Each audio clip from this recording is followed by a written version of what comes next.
So today's call is going to be all about the best friend paradox, okay? And how that could be the one thing that saves you when you're facing temptation, or the one thing that pulls you out of your lowest lows, okay? So this is a really cool shift in thinking I want to go over. But first, what I want you to do, okay, I want you to think of a woman or a girl in your life that you have so much love for. Who is that one woman or girl in your life that you love, that you respect, that you want to make proud, that you want to be a good example for? Okay, who's that one woman that you want to be a good example for? You want to lead because you want to make them proud. Who is that person? Mother, daughter, aunt, niece, best friend? Okay, comment in the comment section. Tell me their name and who they are to you. So Mary, your mother, Jessica, your niece. Tell me who they are in your name. So I got daughters, nieces, moms, sisters. So these people are very, very special to us. Very special, so much so that if I asked you to describe your relationship, I bet you couldn't even put it into words, right? They mean that much to you, okay? Now, I want you to think for a second, okay? If that person, if that woman or girl, she came up to you, okay? She came up to you and said, I feel so ugly. I hate my face. I hate my body. I'm just so ugly. Ugh. If she came up to you and said that, what would you say to her? Comment in the comment section. If that person who you love so dearly came to you and said, I feel so ugly today. Oh my God, I hate my reflection in the mirror. What would you tell her? What would you say to her in that moment? You tell her you're beautiful. Exactly. Are you crazy? Shut up. You're beautiful. Exactly. You'd say no. You'd say you are beautiful. And if she came up to you and said, I'm just going to quit. I'm going to give up. I can't do this anymore. I don't want to do this. It's too hard. I'm going to give up. If she came to you and wanted to give up on something, what would you tell her? What would you tell her? Put it in the comment section. If she wanted to give up, she just wanted to give in because something was too hard and she wanted to take the easy way out, or she wasn't seeing any results or progress, or she wasn't moving in the right direction, or she was failing a lot, she wanted to give up. She came to you and said, I want to give up. You tell her, you can do it. Keep pushing it. You can do it. We can do it together. I love that. Exactly. And if she came up to you and she said, I really don't feel like I'm good enough. I'm not worthy. I want this boy to like me, but I'm not good enough. If she said she wasn't good enough, what would you tell her? What advice would you give her? If she said she doesn't feel good enough, she's not worthy, she's not on the same level, you tell her you are worth it. You're always good enough. Exactly. So ladies, why are we so loving to other people, but we don't take our own advice? How many times have you said those things to yourself? Put your hand up. If you felt ugly, if you didn't feel good enough, if you wanted to give up, put your hand up. Everybody's felt that way. And what did you tell yourself in the moment? Not all that stuff you just wrote. You didn't tell yourself that. No, you believed what you were saying. You didn't have someone to pull you out of it. So why are we so quick to give such good advice but not take our own advice? Right? One of my favorite sayings is we need to be reminded more than we need to be taught. You know you're beautiful. You know you're worth it. And you know you're good enough. So why don't we talk ourselves up like we talk our best friends up, like we talk to our daughters, right? If that person could see themselves through your eyes, they'd never feel not beautiful again, right? That's how amazing they are. And if you could see yourself through their eyes, you'd never question it either. But we're so quick to forget to talk to ourselves like we talk to our best friends and support and encourage and hype up ourselves like we do to our best friends. But it doesn't matter because you are your best friend. You need to be your best friend. Right, ladies? How can you give any love? How can you give any support? How can you give any advice if you don't follow it yourself? How can you say it with conviction? How can you expect that person, that special person, to have confidence, to feel worthy, to feel good enough, to feel beautiful, if you're saying it and you don't believe it? So the best friend paradox is used to, in a situation where you're low, in a situation where you feel like shit about yourself, where you failed, where you can't remember why you're doing this, well, you talk to yourself like you're your own best friend. Hype yourself up. You ever been shopping with a friend and you find a dress, or they find a dress and it's perfect, and you guys just hype each other up, like, oh girl, ooh, and you guys hype each other up? Well, that's what you have to do for yourself. You have to be your own hype woman. But we forget. So the best friend paradox is something that you can use when you're really down on yourself, when you're kind of spiraling down because you don't have any other voices pulling you out of that. Be your own voice. Be your own best friend. Okay? And now this best friend paradox, it goes two ways, right? So how would you speak to your best friend? How would you speak to your daughter or your mother? So you speak to them with unconditional love, right? Unconditional support, supporting always, right? But you also speak to them with brutal honesty, right? Those two go hand in hand. If you love somebody, you're honest with someone, right? That makes sense? So here's the thing. If you're going to use this best friend paradox, you have to use it in both ways, okay? If you want it to be successful, okay, and really help elevate your mind in a moment of darkness, you need to use it two ways. So unconditional love. You need to show yourself unconditional love and support like you would your best friend. Then you also have to be brutally honest with yourself, okay? So it's a positive and a negative, right? So you call your best friend out on stuff, right? Who does that? Who's brutally honest with their friends? Let's see hands. Who tells them, like, yeah, girl, you look fat today. That dress makes you look fat.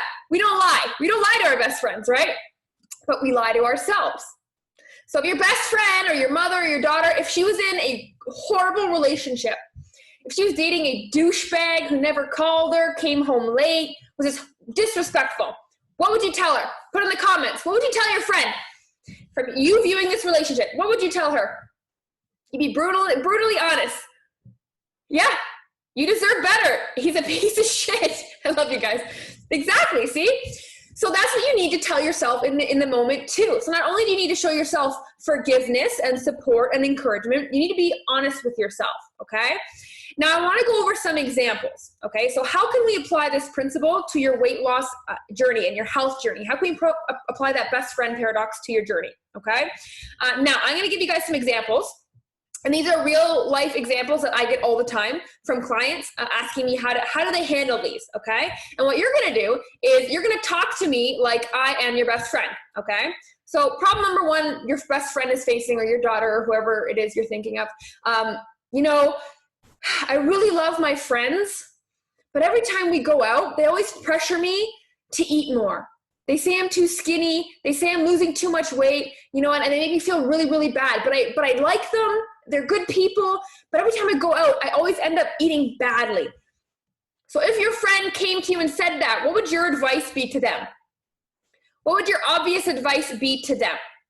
So if they came to you with that situation, what do you think your advice would be? Let's see. Ashley, what do you think? Oh, I think Ashley's frozen. I think Ashley's frozen. Let's do Lauren. Lauren, unmute yourself. Tell me what you would tell your best friend in that situation. I'd probably tell them to like avoid going out with their friends. And if their friends like truly respected you, they wouldn't. Beautiful. Beautiful. That is exactly what I would say. You could be a coach, Lauren. That's exactly what I would say. So if you have that problem and your friend comes to you with that problem, Lauren just knew the answer right away. You guys all knew the answer right away. It's not a hard answer of what to do. Right? You either tell your friends you don't like it and they respect you enough to respect your decision. And if they don't, they're not the type of people you want in your life anyway. So you avoid them. So it's very, very simple from the outside looking in. But now, if you are in that position, you wouldn't know what to do. Is this making sense, ladies?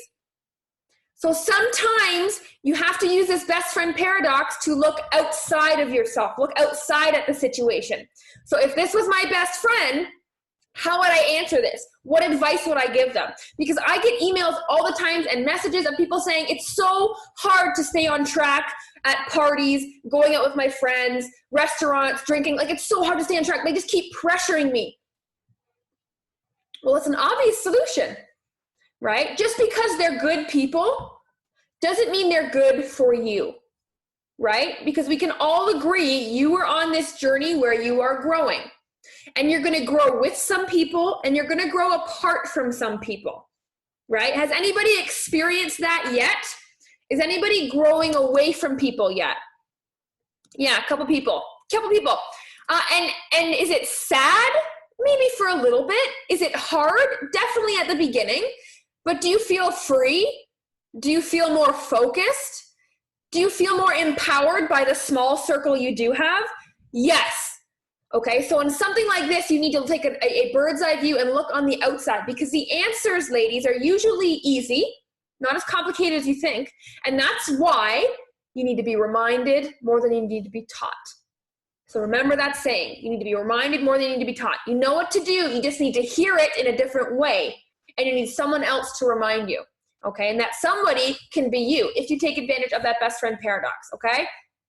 Now, another thing, okay, and I get this one a lot, okay, I've had, my cramps are so bad, I have endometriosis, I can't get out of bed, I'm vomiting, my PMS is so bad, I'm just going to take the week off, maybe the month, take it off until this gets better. What advice would you give your friend if they came to you with that? With, you know, maybe I got sick, I got injured, whatever it may be, I have this medical condition, I'm just going to pause for a second and deal with it. Pause for however long and deal with it. I get this all the time. What would you say to your best friend? Let's see. Who do I want to call on? Let's do Vicky. Vicky, let's see if we can work it. There you go. So what would you tell your friend? Well, I think it would be depending on what it was, like that endometriosis one, I would say push through. You would, because exercise makes you feel better for that one. But for the, you know, like an injury, it would depend on the injury, on how much they could work through. At least go for a walk, or at least, you know, do some part, but not get them to stop it, but get them to look at it a different way, I think. Exactly. So who's been injured before, ladies? Who's been injured before? Who's been injured? Who's been sick? Who's been really, really busy where they had to pause things? We had to pause things, okay? Now, if you've been injured or sick before, you know that it's very easy to get overwhelmed. Yes? We all know, right? When you get injured, you're like, fuck this. You're like, why me? Why me? Woe is me. Boo-hoo me. Where's my chicken noodle soup? You know, like we play the victim, right? When we get injured, when we get sick, when something happens to us, our car breaks down, you know, it's like, woe is me. And we are in self-pity mode, okay? But you're talking to your friend, and you can see that your friend is in self-pity mode. What are you going to do? You're going to let your friend wallow in self-pity? Is that productive in any way possible? Like, is that productive in any way? No. So there you go. So you by yourself would be in self-pity, but you'd pull your best friend out of self-pity. So there's that best friend paradox popping in. So you need to say, what would my best friend tell me in this moment? Somebody who's showing me unconditional support. You can get through this. You can do this. This is just a little hiccup. And then being brutally honest. Are you making excuses? Are you really going to give up? Are you really going to do nothing? And just like Vicky said, listen, this is the situation you're in. It doesn't mean you get to stop. Health doesn't get put on hold. So let's figure out a way to keep pushing within your limits, right? Instead of saying, woe is me, I'm going to hibernate. I'm going to eat Ben & Jerry's in the dark late at night and watch The Bachelor. Instead of doing that, you're actually going to keep pushing through.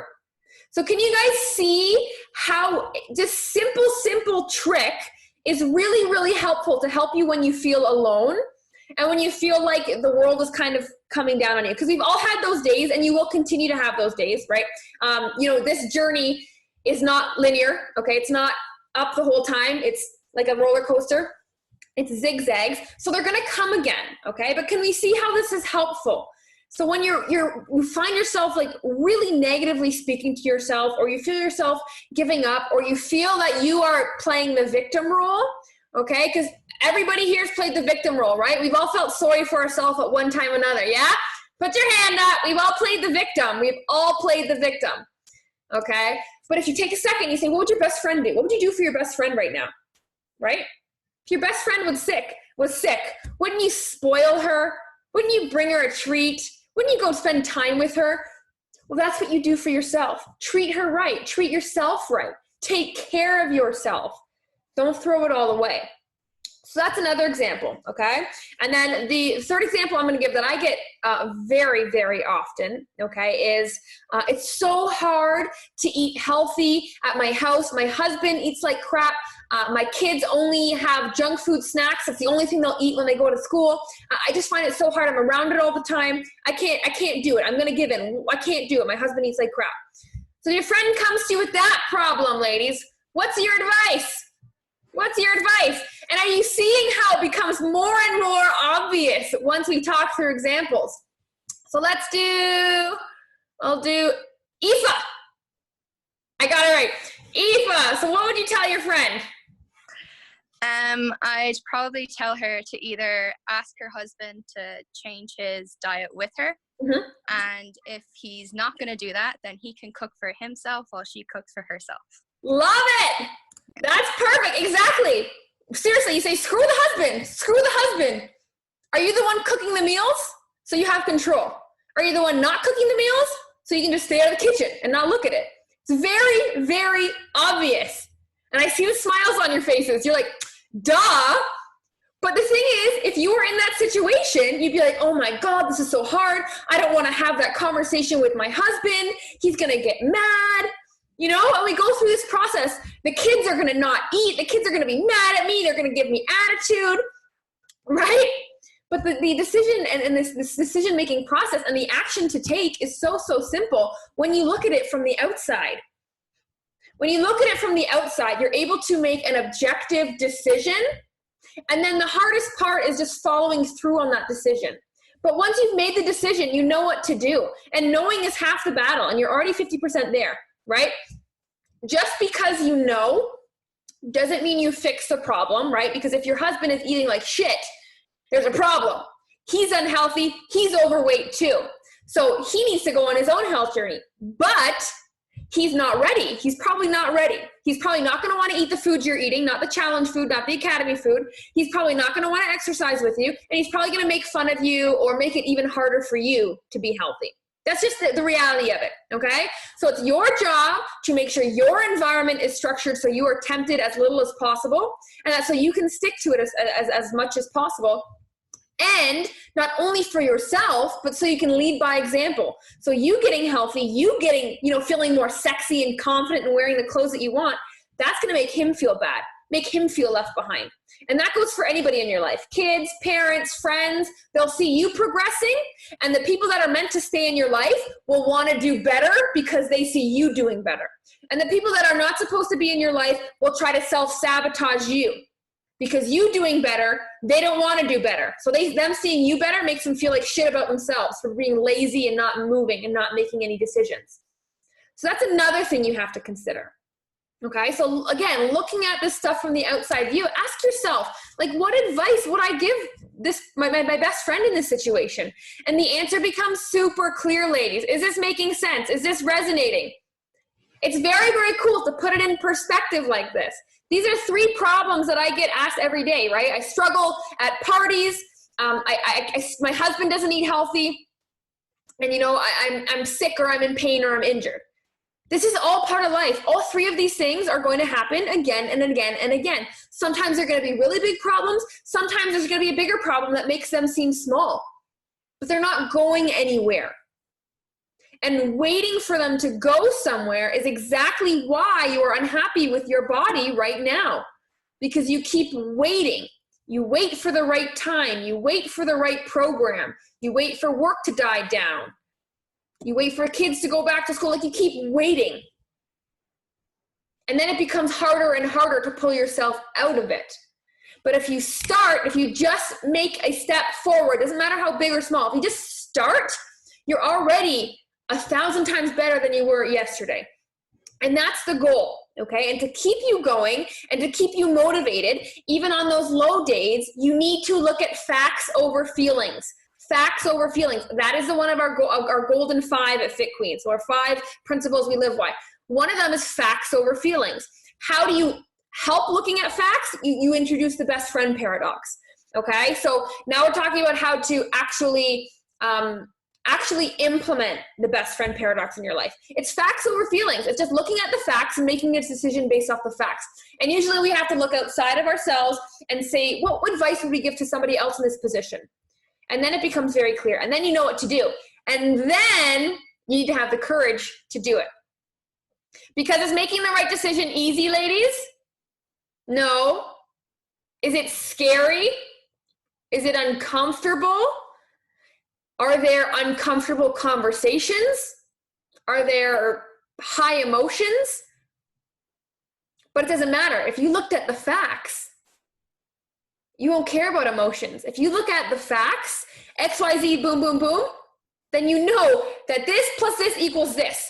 When you look at the facts, anything you put your mind to becomes an equation. That's it. Instead of a guessing game, instead of I think this is gonna work, I think I'm on the right track, I feel good, I think my husband's getting healthy. When you look at the facts, it becomes an equation. 2 plus 2 always equals 4. If it doesn't equal 4, something's going wrong in the equation. Is this making sense, ladies? Is this resonating? I love it. So in the comments, I want you to tell me, what is the biggest negative thought that you tell yourself? What is the biggest negative thought that you tell yourself? What is it? Mine is, I am not worthy. I'm not worthy. I'm not good enough. That's mine. I've battled it. I still battle it. And it never wins. It doesn't win anymore. I'm going to fail. I don't like the way that I look. It's too late. My body's going downhill from here. I'm not good enough. I'm not capable. It never works. Wow.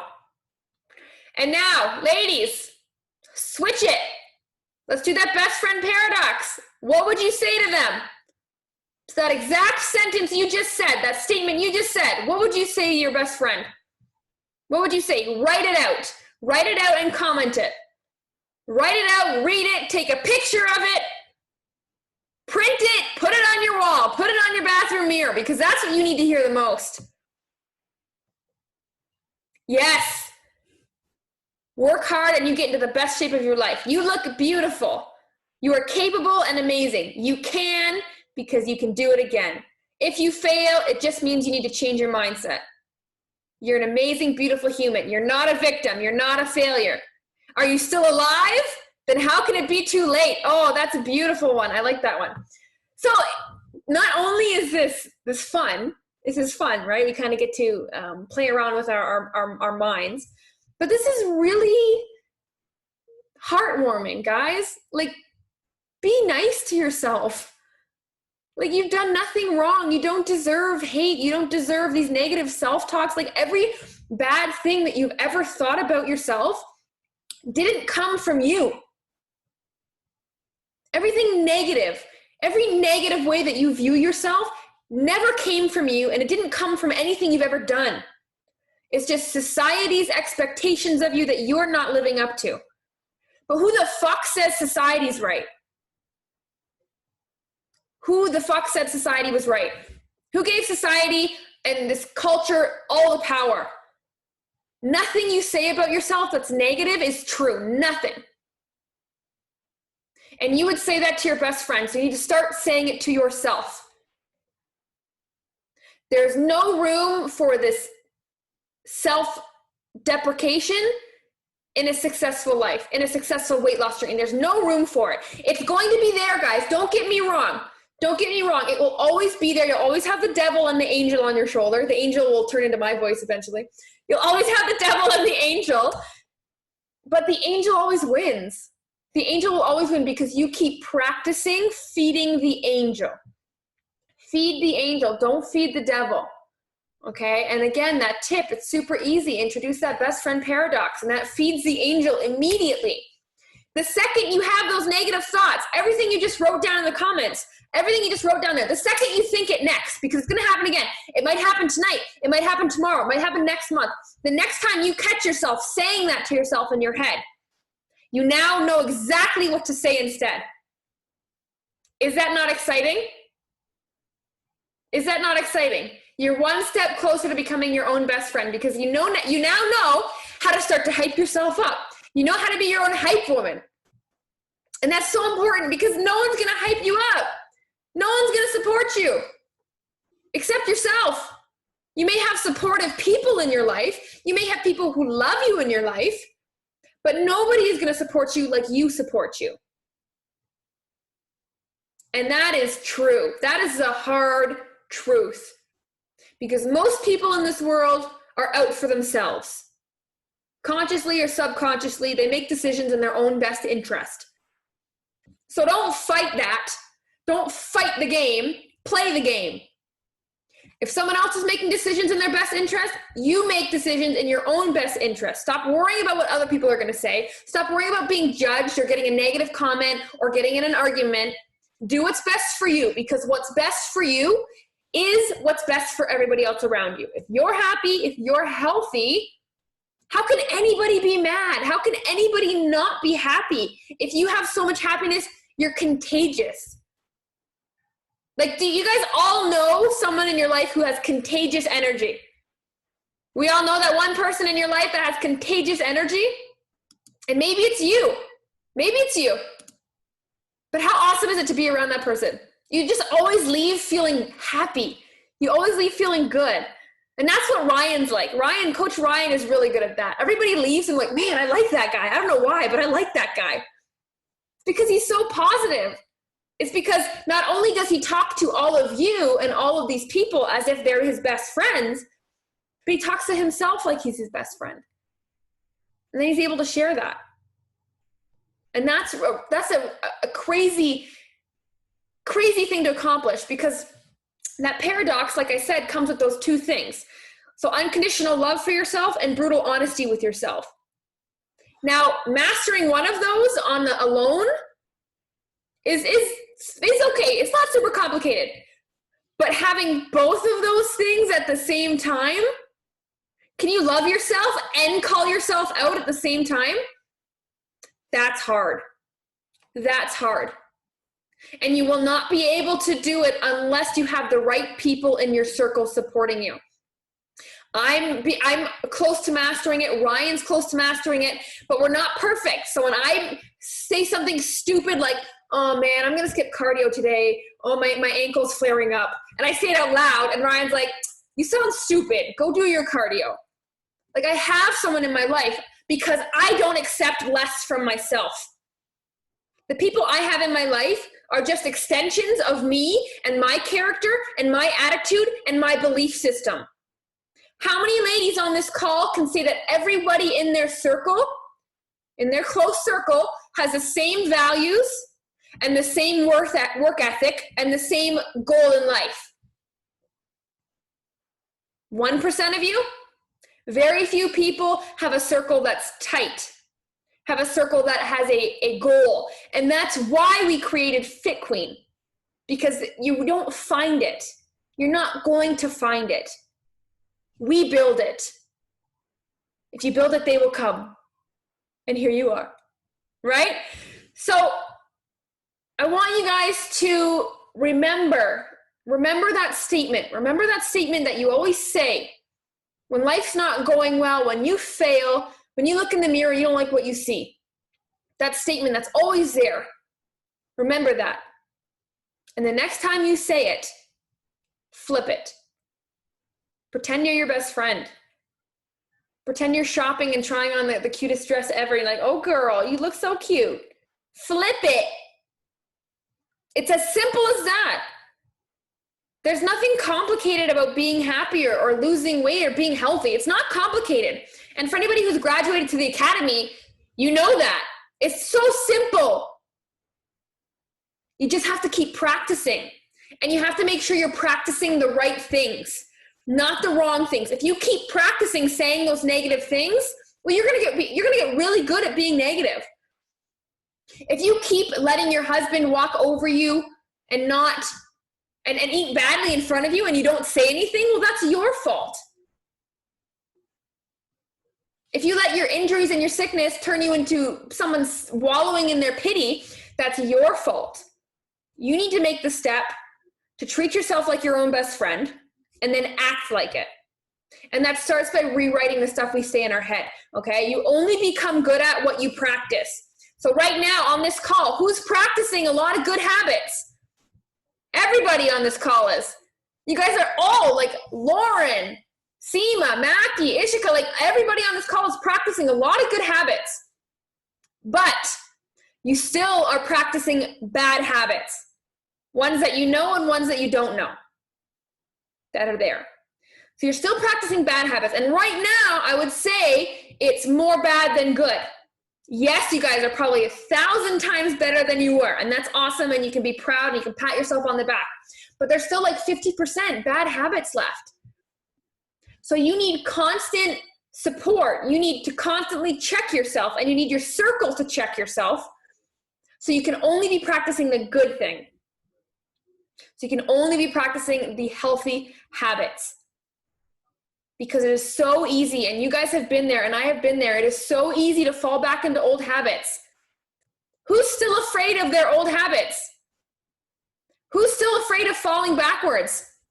It's there.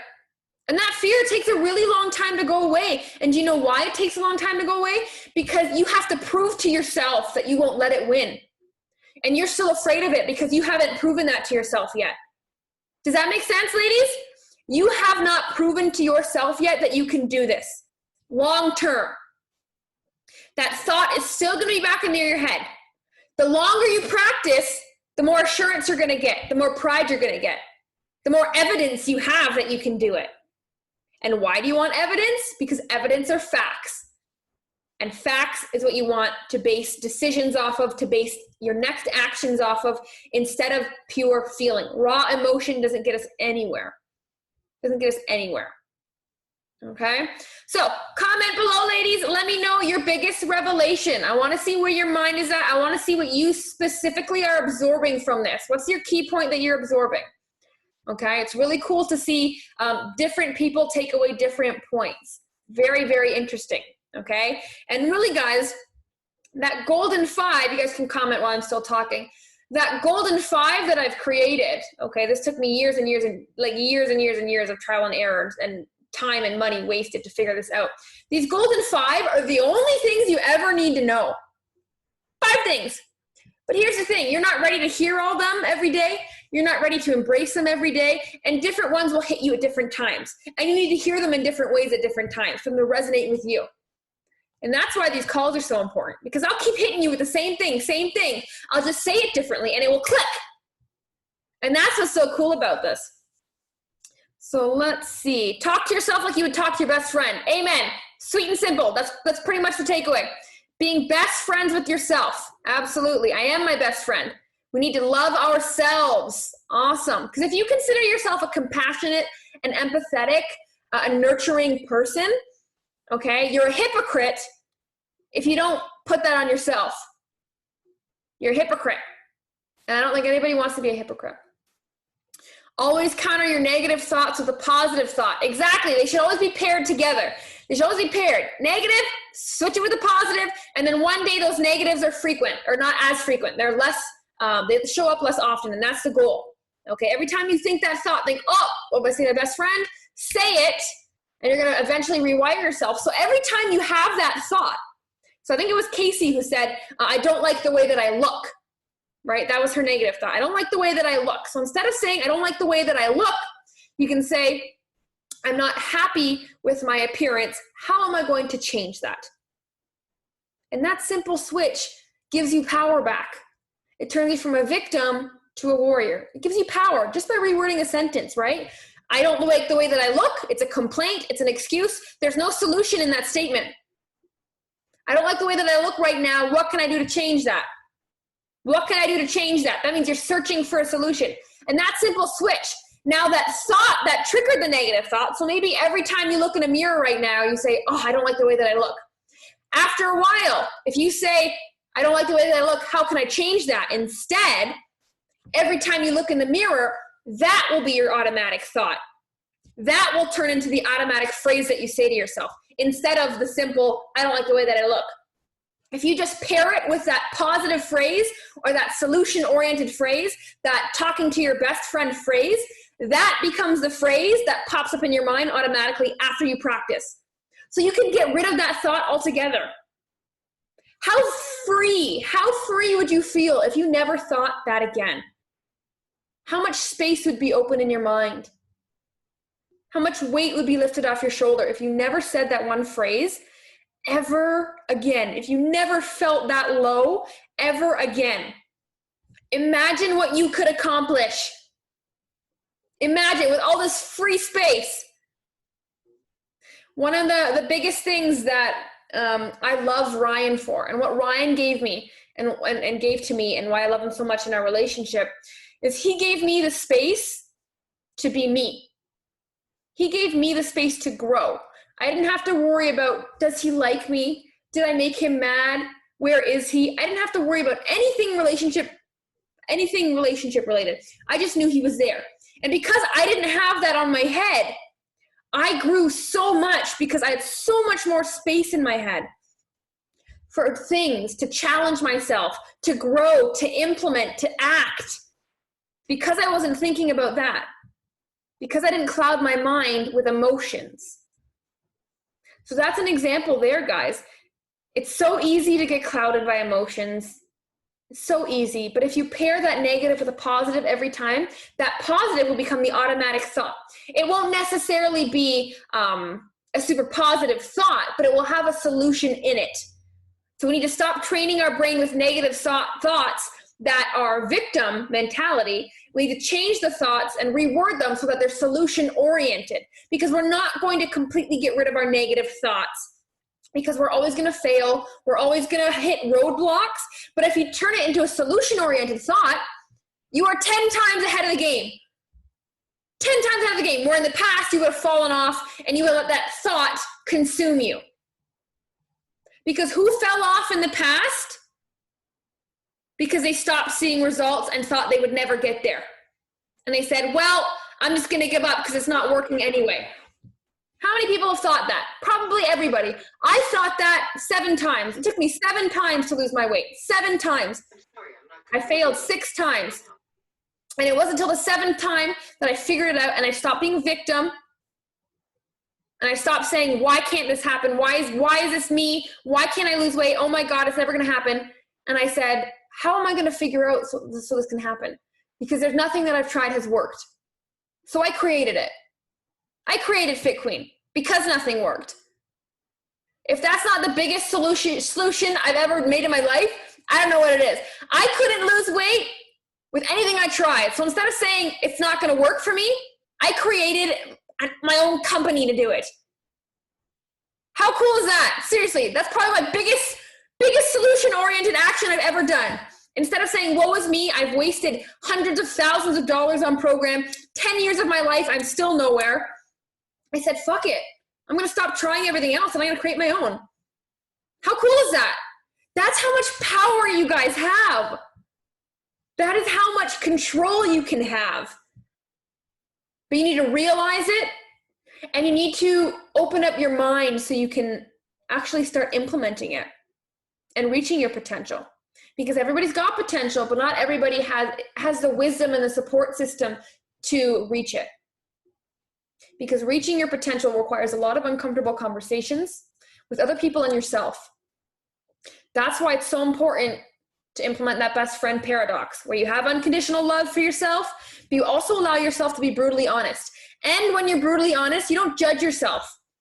You're not going to say, oh, that's an excuse, you idiot. You're not going to talk to yourself that way. You say, that's an excuse.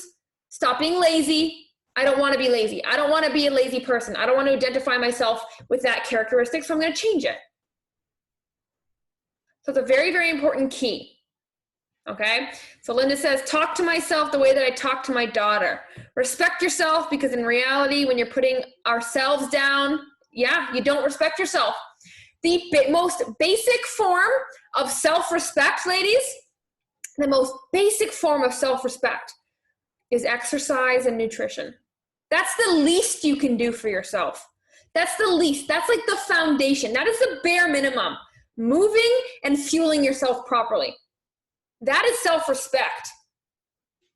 Binge drinking, binge eating, negative self-talk, that's not self-respect.